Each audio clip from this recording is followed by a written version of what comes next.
I'm going to be using a larger flat angle brush. This is an angle brush, and of course it's called an angle brush because of the angle of how the brush is flowing. So you see it just kind of flows at one angle there. And I like this kind because I can actually move along the shape.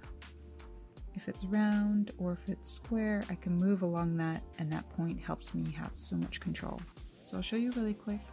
At the bottom, I'm using ultramarine blue. I use it a lot for shadows. I mix maybe a little bit of black just to kind of darken it up.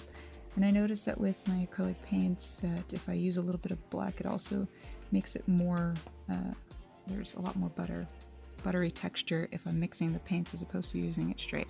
So I use it a little bit and then I come around, and it's very watered down. I would say it's like a 50-50 ratio of medium and paint or water and paint. So I'll just take it around like that.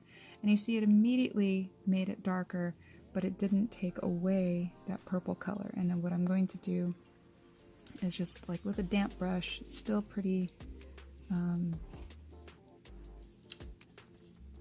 just a little bit wet, it's not taking over, and just pulling that shape around. And you can see it's already added some depth there. I'm going to do it one more time up here under the hand to create some shadows. So again, ultramarine blue, and I'm using indigo black or Mars black, both work. But you're not using a lot of black, you really do not want a lot. So it'll be mostly blue and not black, if that makes any sense. And then you're just going to take it, and for shadows, cast them, practice looking at shadows and how they work.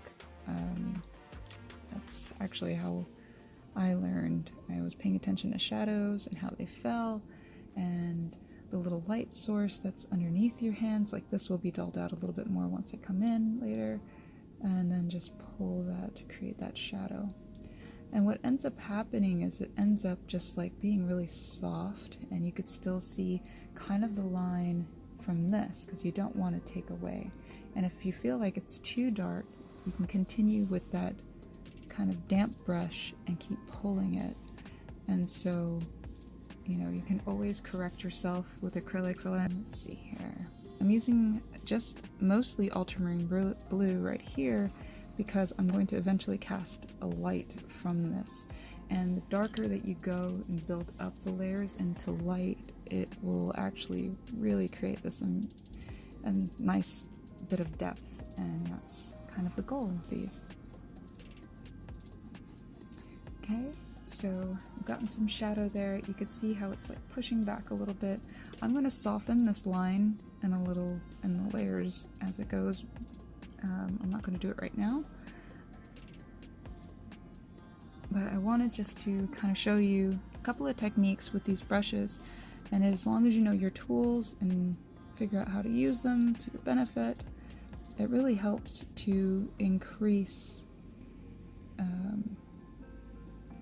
your work, like the quality of your work, and you know, it also makes it easier to create something because you're able to see how the pieces come to, know how the tools are, so you don't have to think about it. You don't have to think about what can I do, what can I do and what can't I do with certain brushes, you know.